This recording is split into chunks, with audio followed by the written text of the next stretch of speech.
And let me say welcome. It's good to have you here. My name is Stephen Fetter, and I manage the United in Learning program for the General Council Office. I'm also the minister at Forest Hill United Church in Toronto, and I juggle those two jobs, usually reasonably successfully, although, both jobs are growing and it's hard to juggle them both that way. And I am delighted to be the host for this Lenten study. So great to have you with us, and uh, really, really pleased to be able to connect with you this way. Since this is the first of our sessions together, I wanted to make sure that you could find your way around the ChurchX page, just to make sure that you know where you're going and where the resources are, and that you have a chance to ask any questions that might come up now before we jump into the content today. So I won't do an introduction like this every week, but I think it's useful today. And as we go, I'm going to share the screen, but if you have questions, just ask them out loud. Just open your mic and ask questions, and let me know what it is so that we can zip through this quickly, but at least understand where you're going.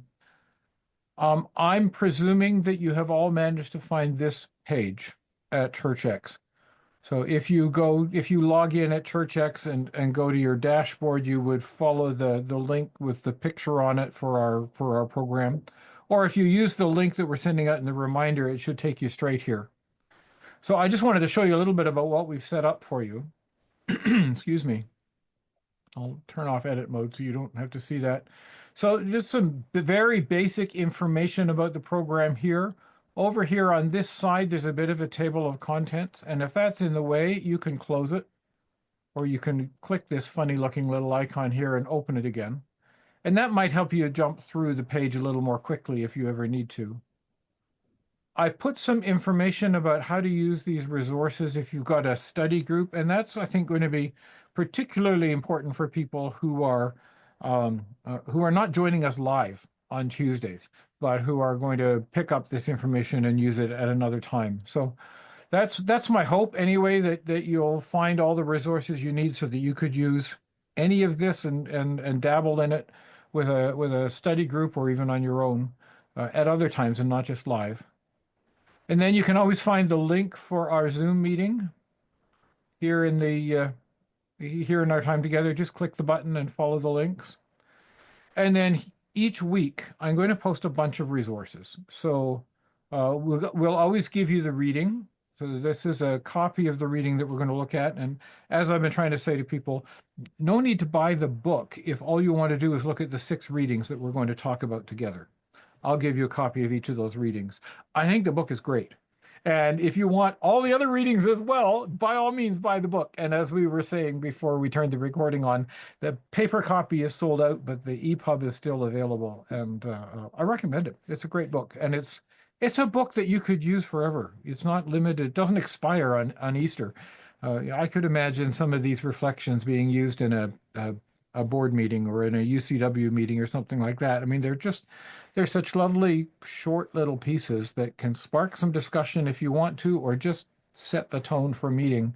So use it for however it's going to be useful, and don't think it turns into a pumpkin on Easter Sunday. I'm going to give you copies of all the PowerPoint slides that I'm using in case you want to use them in your own congregation. Copy of the agenda that I'm following. I may do just a little bit of updating of that on Tuesday mornings, so just be aware of that actually until I sit behind the computer and start talking to you, things might be in flux, but you'll certainly have as much of an agenda as I have probably every Friday when I'm doing the bulk of the work on this. And then a bunch of discussion starter videos. And if you were to show this video over here, let me pause that. If you click this button here, you can show it full screen. And if you're showing it in a large group, that might be a little more useful than just trying to show it in a little thumbnail. But I thought if I put it full screen on the page, you'd never get past the first one. So this is Alydia reading her piece, and we'll look at that today. And then some conversations that Alydia and I had about it, which will form the stuff we react to as we have our conversations together. So each week you should be able to find those resources, and just to make sure that they're not cluttering up the page, I'm only going to make them available the day before.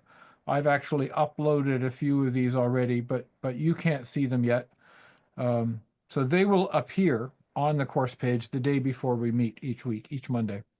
So if that's useful to you, by all means, use them, and use them in your congregation, and use them with your UCW group or with your board meeting, or anytime you'd like to. I had a congregation who used some of these videos in a summer worship service when the minister was on vacation, and just used that as some of the sermon time. So all sorts of different ways that this could be useful to you, and I hope it is. So any questions about that? You're all very quiet. Any wonderings, anything that you stumbled on or struggled with as you found your way through this today?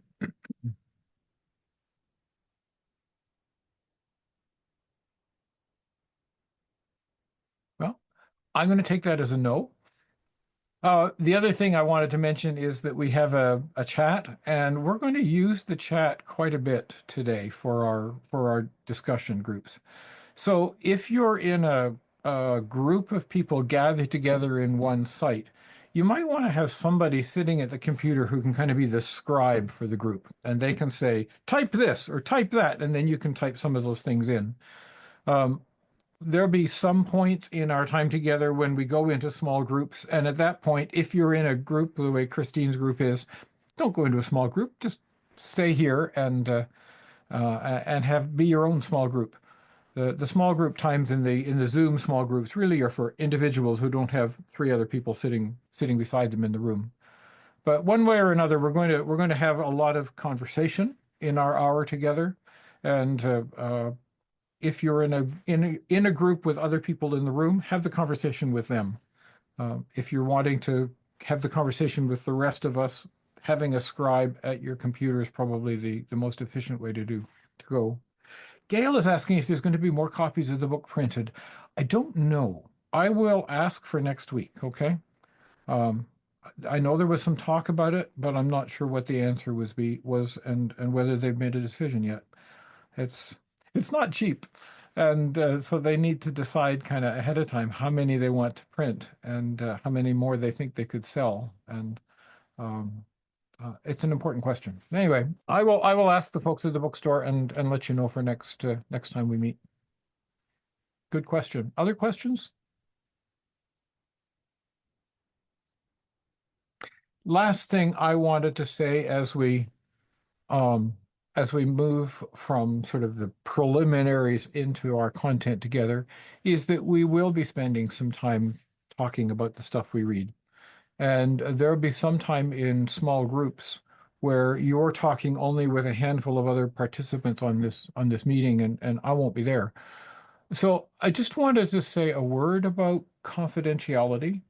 I don't anticipate that we're going to get a lot of stories that are personal or close to the bone or anything like that. But I say this every time we go into small groups, just because you never know for sure, right?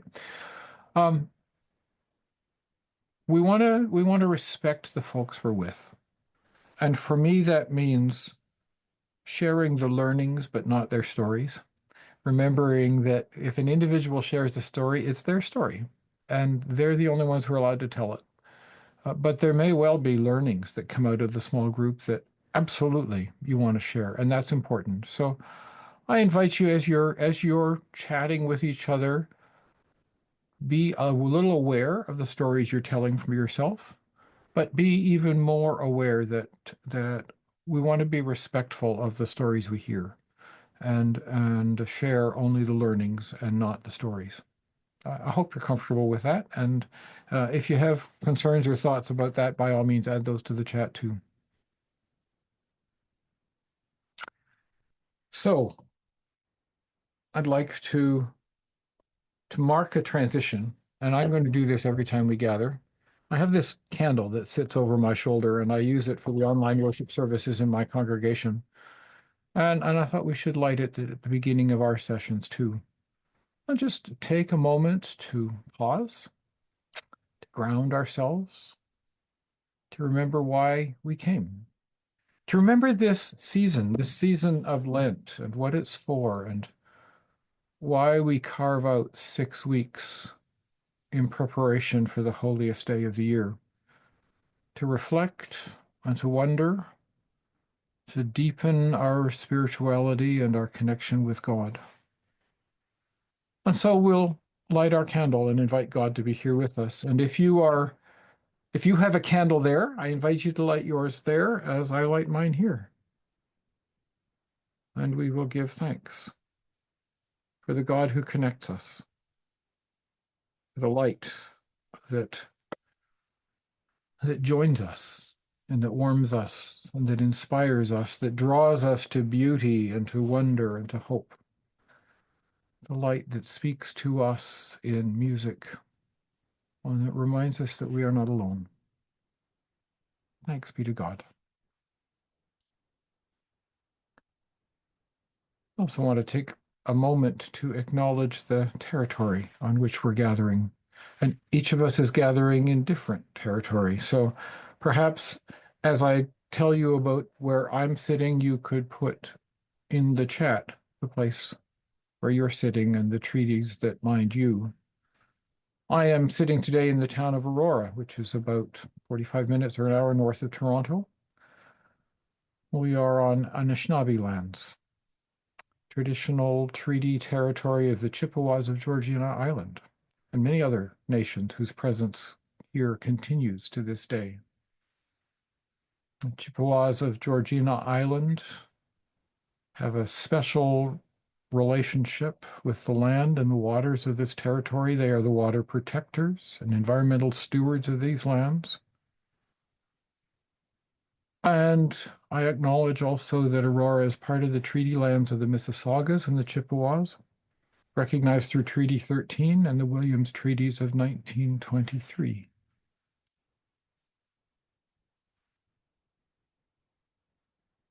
I'm not going to read what's come up in the chat, but I invite you to scroll through it and just acknowledge for yourself the plethora of nations who have cared for this land where we collectively live and have been cared for by it. And give thanks for that.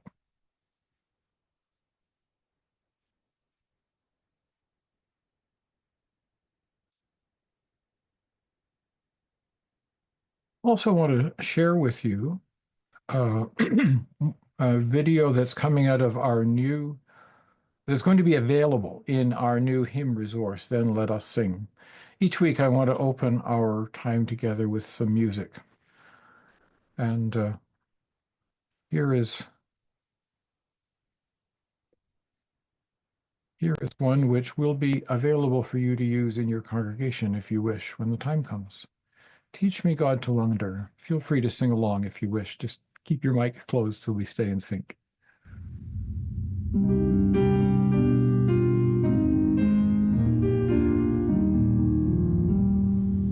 Teach me, God, to wonder.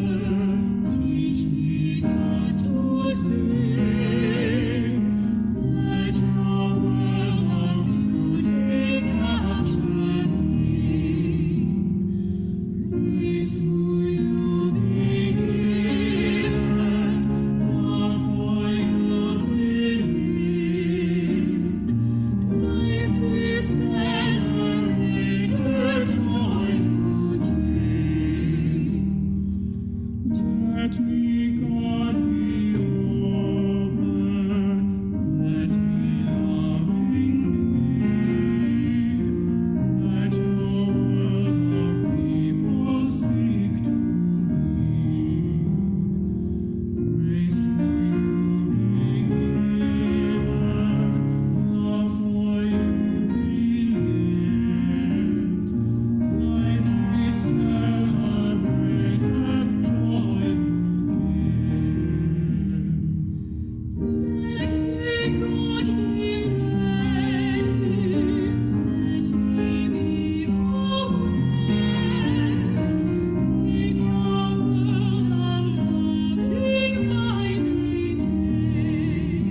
Music is such a powerful way to express our spirituality, isn't it?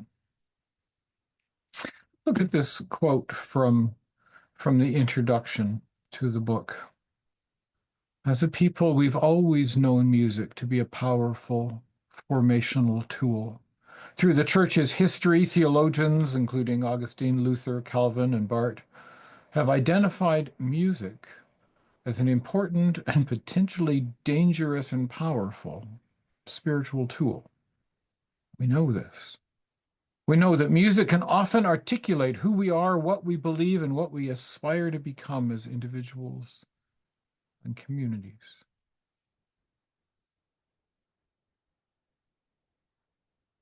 What do you think? Do you agree?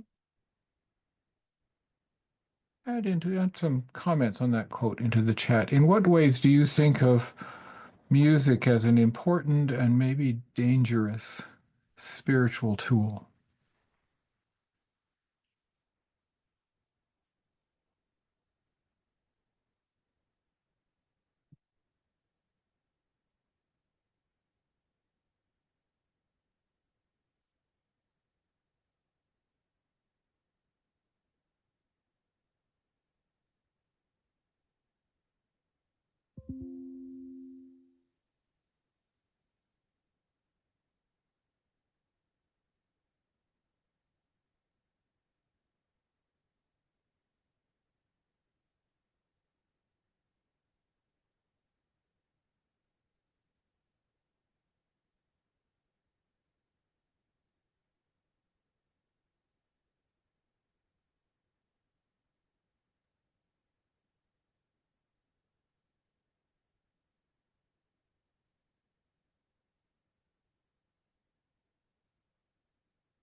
So often in these kinds of meetings, the comments come in so quickly that nobody can read them all. Don't panic, and know that I will try to highlight some representative comments. And if I miss yours, forgive me. But if you have to choose between reading and listening, then listen and let the other flow past you. Interesting word, says Linda. Dangerous. Never thought of music that way. Shelley says it reaches people's emotions in ways that are impossible with words. Paul talks about the danger of being manipulative with the music chosen or the manner in which he plays it. He's a musician. Susan's thinking about "We Shall Overcome." Are you thinking about it in the American legislature?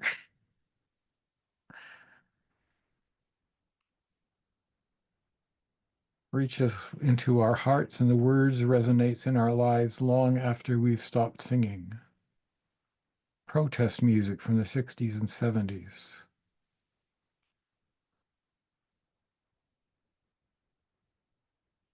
The words we sing and the music that accompanies them touch us in ways that the spoken word simply can't, says Tammy.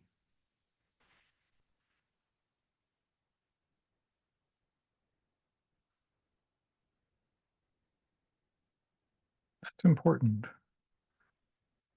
Let me move us along to listen to Alydia read her piece called Sleeper's Wake, which I think raises some of those same themes. This is the reading for the week. Listen to what she has to say, and we'll talk about it when she's finished. There must be more to life beyond what we can ever reason, feel, or experience. There must be, because music exists. And the miracle of flawed people using air and vibrations to create perfectly heartfelt harmonies and rhythms is simply beyond comprehension. I'm aware of the theory and mechanics of music making, and yet the beauty of the right chord at the right time and the anticipation of skillfully played silence remains magical. I'm a classically trained musician who, like many, was forced to listen primarily to Western music. As a result, I'm drawn to hymns based on Western classical music because they remind me of the mystery of making music with others. I've heard people call it being in the zone or the flow state. It's that transcendence that happens when your whole self is blissfully absorbed in the art of making art. When I hear snippets of such classical pieces in church, it's like a reprisal of this experience. I'm washed afresh in the brilliance of Holst and of Sibelius and of Beethoven or Bach, and I'm reconnected with the fabulous musicians who introduced me to them and helped me to love playing them. Maybe it's because I'm a lower brass player and I have multiple memories of playing this piece for exams, but the bass line to Bach's Wash It Off always fills me with joy and hope simply because it exists in the world. If someone can create something that beautiful and expressive within such a confined set of rules, surely there must be hope for us to awaken to the beauty within the spaces we're confined to and inspire others to do likewise.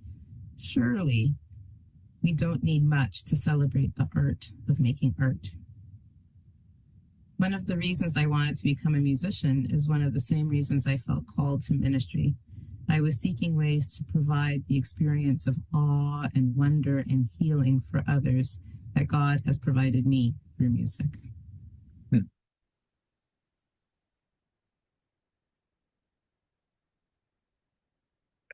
So the thing that jumped out at me in that was that I always forget that Alydia plays tuba. But I sing bass, and so I have as much excitement about the bass lines in Bach as she does, and it was kind of fun to share that together, the two of us. What jumped out at you in that reading? Just a word, a phrase. What resonated with you as she talked about the power of music for her?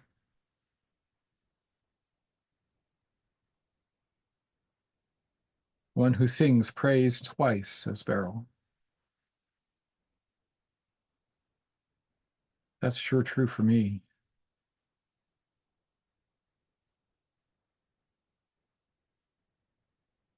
Happiness that a peace exists in the world.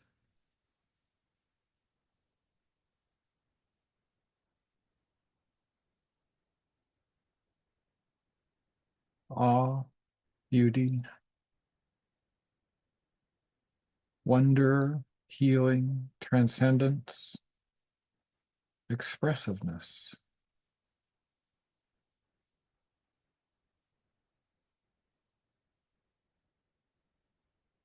The right chord at the right time.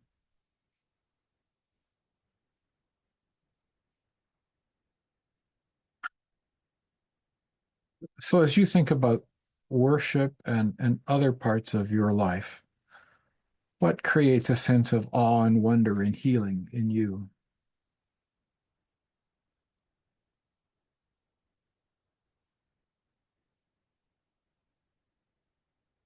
Of the thought of being in the zone, says Christine, or in the flow state.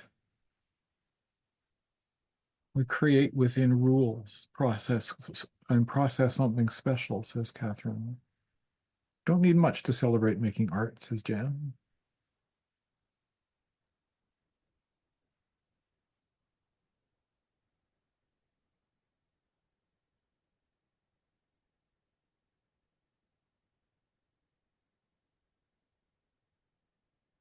I can imagine worship without a sermon. I can't quite imagine worship without music somehow.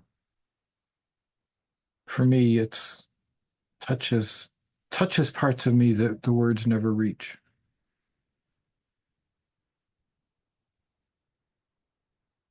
Awe in creation, says Catherine, and the goodness of people. We spend an awful lot of time talking about the badness of people, Catherine. Thank you for raising that. People are a combination of both, right? And all we see in the news is complaints.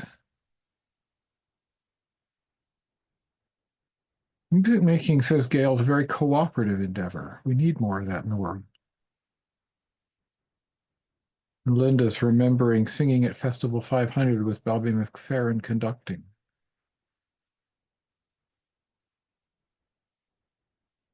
Often, says Tammy, those awe moments bring forth a song or a hymn that meets that moment's wonder.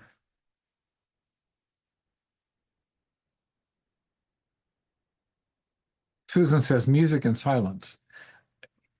Music and silence are connected, right? Music includes silence.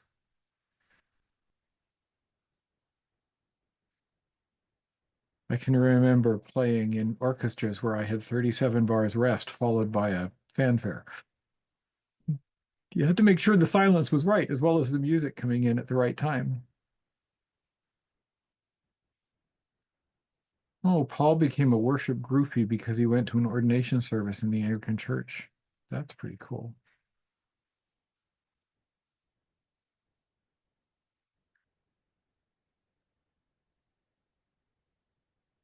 What grabbed me in Alydia's piece, first of all, was this insistence on beauty.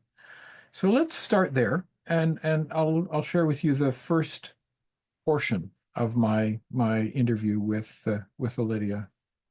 Oh, hang on. One of the things I've realized as I've been reading the book, and certainly hit me between the eyes when I read your piece, was that we don't talk very much in the United Church about beauty. We talk an awful lot about activism and duty and what we ought to do and how we should change the world. And, other parts of Christianity talk a lot about sin and what's wrong with the world.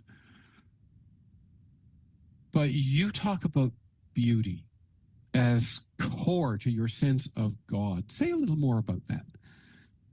We talk about what we do, as you said, to change the world. And I think beauty reminds us of the why, the love and the mystery and the something beyond us. Why do we fight for climate justice? Why do we fight for equity and the human rights and dignity of all people? Because we are so beloved and it's so beautiful and it's so sacred. And I think beauty, I think being in tune and connecting with beauty helps me, as obviously, to connect with the sacred, but also secures the motivation, like reminds me of the endless possibilities that could be and that are out there.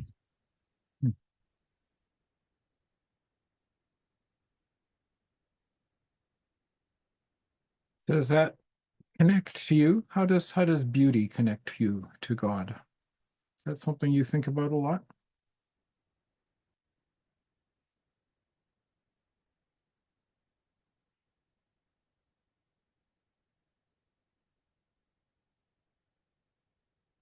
I have the sense we talk more about duties than we do about beauty in our church services, or at least in the ones I lead. I've had to pull up my socks on that one. Oh, beauty brings thankfulness, says Rhonda. The wonder of creation, says Linda.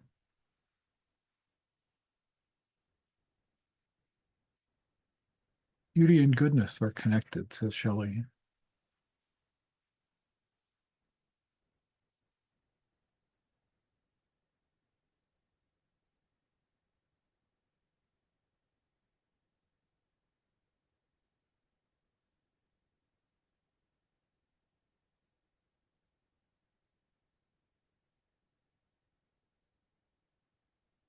Transcends anything I can create, says Anne.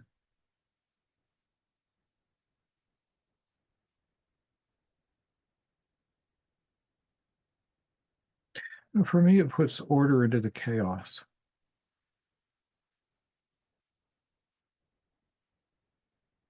Rob says it's why we do what we do. brings a sense of awe, says Barbara.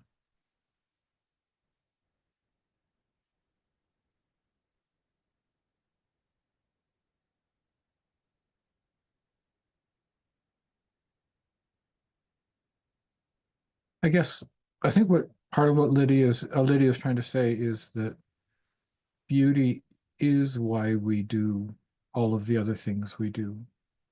It's because the world is beautiful and can be more beautiful that we are inspired to act.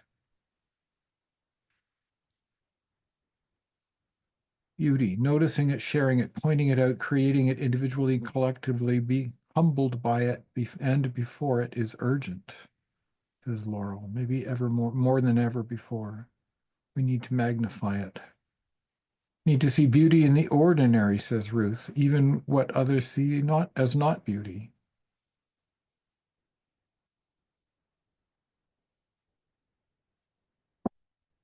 Lydia says, beauty secures the motivation. It reminds me of the endless possibilities that could be. What do you think she means by that? And do you agree? Why?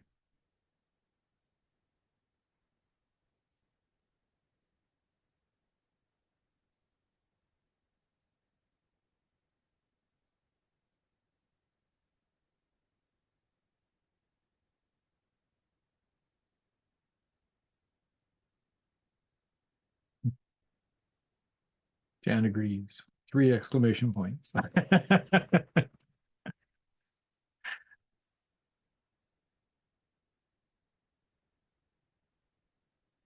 If you see the beauty in others as a reflection of the love of God, says Linda.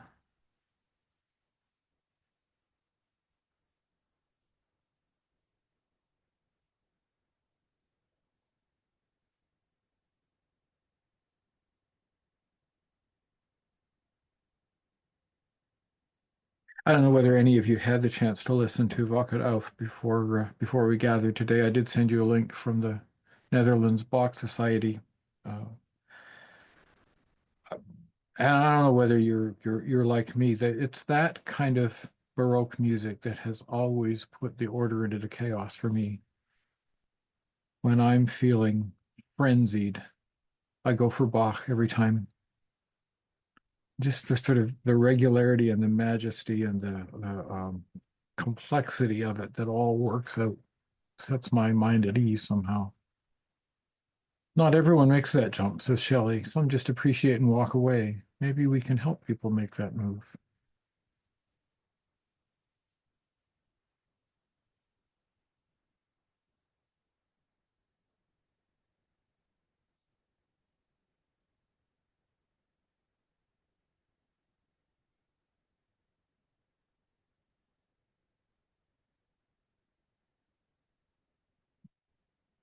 So the next thing Lydia and I talked about was the difference between making music and just listening to somebody else make it. And she's a amateur musician, and so am I. And so I asked her, which was more important for her, which worked better for her. And here's where that part of the conversation went. Oh, and that's supposed to just click on. Let's try again. So one of the interesting things about hymnody is that it's something we all do. There are very few places in our modern society where most of us sing anymore. Most of us are consumers of music. We get it on Spotify, or we go to a concert, or we watch somebody else do it. We watch the pros. But hymnody is something that we do collectively, and for me, that's an important part of my spirituality. That I'm making the music and not just watching it or listening to it or participating in it. Talk about the difference between consuming and creating. It's the false notion of perfectionism, right? That that you can be amazing and wonderful, and that's what's needed, and that you're not good enough if you can't stay on tune, if you can't hold the beat, if you can't sound like so and so. And if we're always consuming, then sometimes that fear of being not good enough can rob us of the grace of the grace and humility and beauty of making music together. I loved the folk tradition so much in many ways because of the soul in the singing. Like, you know, that famous quote, I got soul. I can't sing, but I got soul. It's you too. I can't sing, but I got soul.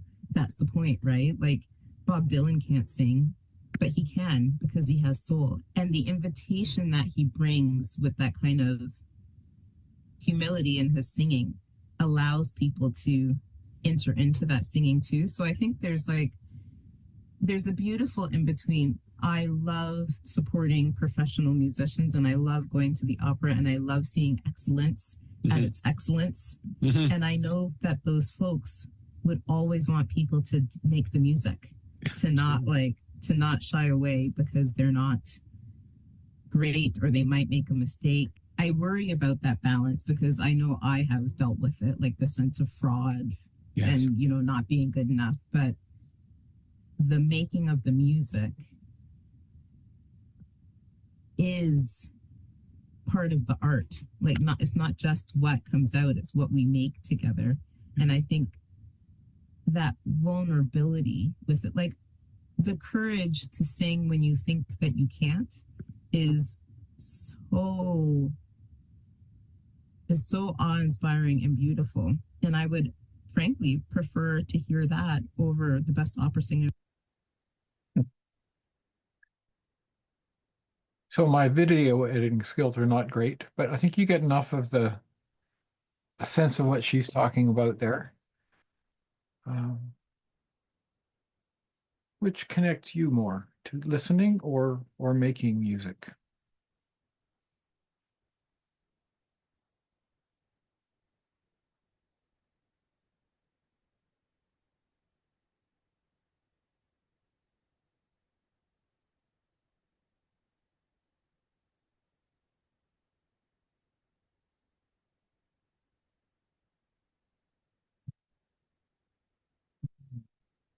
Praising through singing in church with a community of faith, says Linda.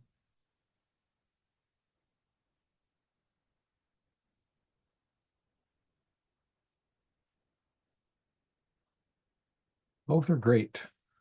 I sing in a choir, says Jan, and so it's wonderful to have others make up for my imperfections. I love it.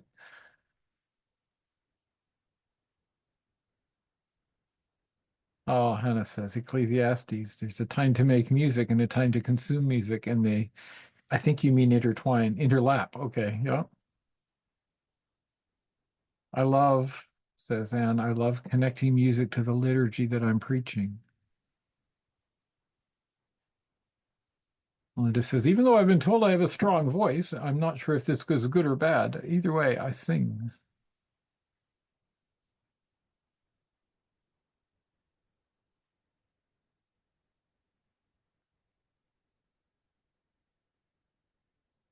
Hannah is Walter. I'm sorry. Thank you, Walter.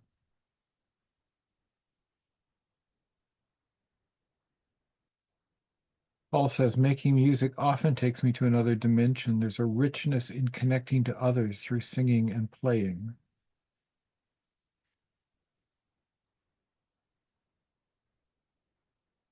And Shelley says, making music in rehearsals is work, but performance provides the presence.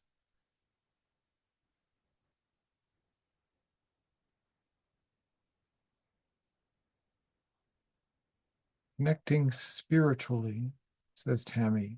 Totally depends on where my spirit is at the time. Sometimes it's sitting at my piano, playing for me and the dog, and sometimes it's listening to a performance or a congregation in song. Beth's talking about a church drumming group that's really connecting you with others and the spirit without too much thinking. I remember being startled to learn that congregational singing really didn't come into Christianity till the Reformation. Before that, the singing was done by monks, but not by the ordinary folk in the nave.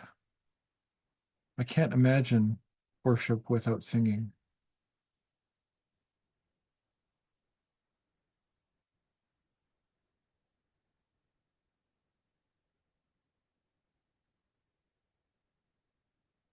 Susan says, many times the secular music I listen to finds its way into my worship prep.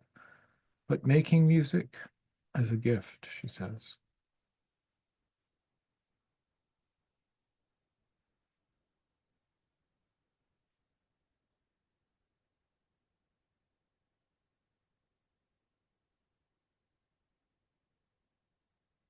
Barbara says, I remember singing with my dad, feeling the spirit between us guiding our singing. And Gail's remembering how we couldn't sing together in COVID and it was awful.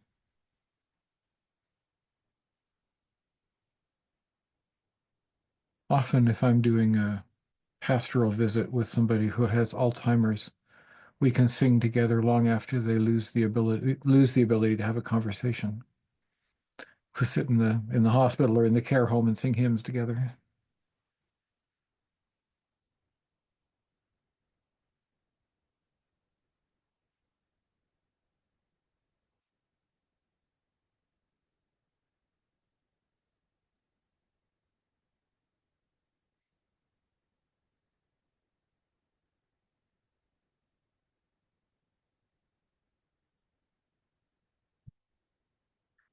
Lydia said, the courage to sing when you think you can't is so inspiring.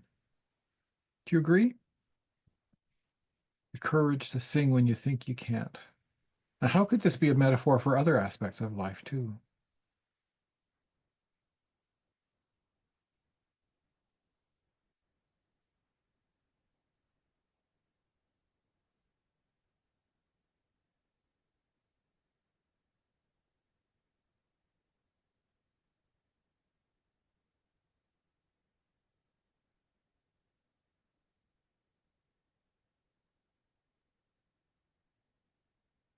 Kathy says, I'm part of a small ukulele group that gathers weekly to strum. There's something magical about making music together.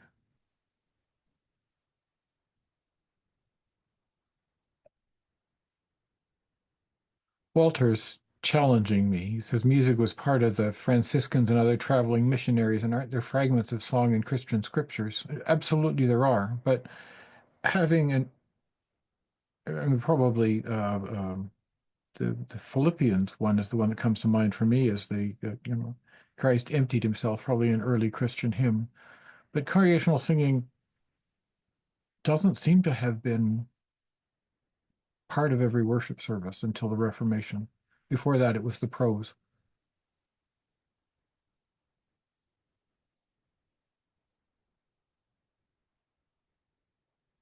So many people hesitate to sing or speak in public, says Shelley. Courage to sing when you can't is empowering until the choir director points out your shortcomings. And that does happen. Yeah, Beryl does.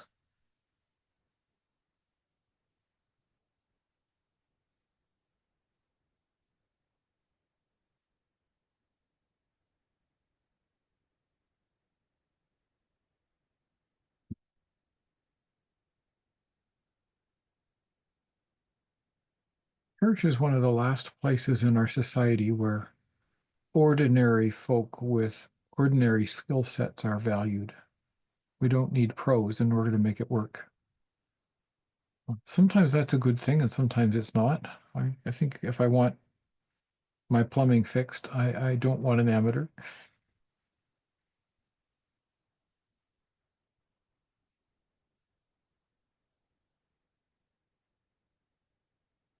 Marie says, I watched a cat join in making music on the strings of a harpsichord. That's an interesting, I'd love to see that. That sounds like a YouTube video, right? And yet one more cat video. One more direction that Alydia's conversation with me went. Let me share this last one with you. Oh, there. You acknowledge in your piece this week that you're a classically trained musician, and so am I. But you are inviting us in this piece and in another one later in the book called Pop Goes the Church to push the boundaries of that. So say a little more about the value and the limits of the musical culture you grew up in. There's a value in the rhythm and discipline of Western music. Like, it teaches you scales and rudimentaries so that you're able to get into a flow state, right? Like, you learn the scales, you learn these things so that you're able to like whip out Bach and just like run through it and feel it go through your body in a beautiful way. Yes. One of the concerns about it is the headiness that can often come with it and the judgments. So then things that don't fit that form, it's very easy to judge or criticize or to say that they are more basic or less complex. And it's comparing apples and oranges, right? Like they're not the same things, and they're not meant to do the same things. So to compare the complexity of Queen's Bohemian Rhapsody to like Gershwin's Rhapsody in Blue doesn't make sense. Like those are different systems that we're working with, but it's very common in Western culture and in Western music in particular to do just that, to put Western rules and Western forms and frameworks and structures and use that as a lens to judge and critique other musical expressions and other musical experiences. Going back to the roots of what is this music trying to say, like, and who is it speaking to and how, and going to the source of it is really important. When we judge other people's music, we are inadvertently judging them and their culture and their sense of self and identity. We identify so much of ourselves and our identities and our formation within music. And the music that resonates with us, the music that we love, the music that we appreciate, the music that speaks the words that we can't speak, so that when we judge other people's music, we are judging them.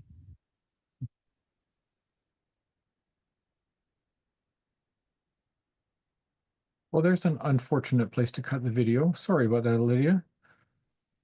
But important things that she raises here. I had wondered if we might have time in small groups to wrestle with these questions. And maybe we do. Maybe we could take 10 minutes just to think about that. And we'll gather back here at the top of the hour for a very quick closing prayer.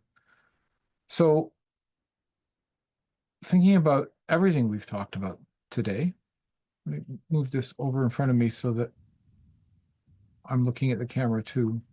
Everything that we've talked about today, and and in particular the last things that Alydia was talking about. Think about the values of the musical culture that you grew up in. What is the value of that culture, and what are the limits of the musical tradition that you inherited? And then that uncomfortable statement she dropped in at the end: when we judge other people's music, we're judging them. Do you agree? Or are there ways to talk about other people's music without criticism? How? Do some brainstorming together. We won't have time to collectively take this up, so the final conversation here really is for you in your small groups. If you are in a gathering together the way Christine is, don't accept the invitation to go into a small group. Just stay here in the plenary. But if you are alone on the screen and you'd like to chat with others around these questions, we'll do that. We'll take about 9 minutes to do that, and then the rooms will close again. So let me just set the time here. Breakout rooms will close after 9 minutes. And you should get an invitation pop up on your screen to go into a small group. The values of the musical culture you grew up in, and then how about that statement of judging? How do you respond? There we go. Welcome back, folks. Sorry I didn't have a chance to hear your conversations, but delighted the conversation seemed to be going hot and heavy from everything I could see. So I hope you found that helpful. We're just about at the end of our time, so let me give you the kind of closing assignment for next week. Since our theme has been beauty this week and the beauty of music, I want to invite you to think about the music that happens in your church, and maybe choose one of the hymns, maybe the most beautiful hymn or the most beautiful piece of music that is part of next Sunday's worship service. Let's see if you can find out where it comes from. Where was it written? When was it written? And then do a little bit of reflection on how did this piece of music strengthen the whole worship experience? So a little bit of homework. We'll hear what you have to say next Sunday, next Tuesday, and kind of reflect on the music from all across the country and what a difference it has made in our congregations. Next Tuesday, we'll be reading Richard Bott's piece called Paths of Possibility. And that's available now at the Church X page, and all of the discussion starter videos and so on will be posted there on Monday as well, if you want to get a jump on that. I want to close with this prayer by Bill Curvin, which was his closing prayer for the first day in the book. And I thought it was a good one to use at the end of today, because this is the first day of our journey together. So as we go from this place, let me invite you into prayer. God of all our Lenten longings, you know our needs before we ask. You hear the cries of all your people. You feel the pain of this planet. Keep watch with us, we pray, in all our waiting and working, that we may worship you in word and in deed, and play our part in your promise of resurrection and new life. This we pray in the spirit of the one whose life-giving presence makes all things new. Amen. And the blessing of God, Creator, Word, and Spirit, be with us all and sing in our hearts. Amen.